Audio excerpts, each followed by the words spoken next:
Good morning mga tita hag tito. I'm Lexi, content creator with the age of 5 months.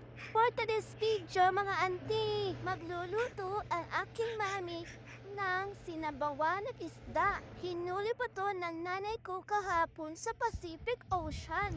Kaya fresh at maganda tong nabili ng nanay ko. Perfect na perfect para sa mami ko na pamparami ng milk kasi palakas akong dumidi sa kanya. So, kailangan marami siya kakainin.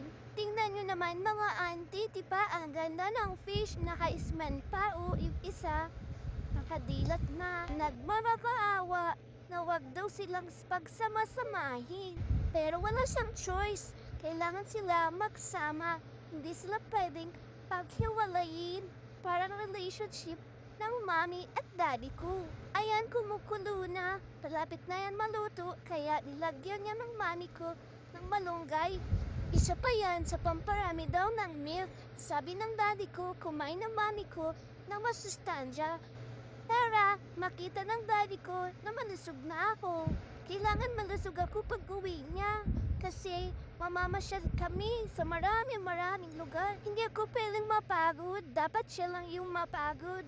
Kasi binubuhat lang naman niya ako eh. So yan na, hi ng mami ko. Thank you for watching. Follow and share.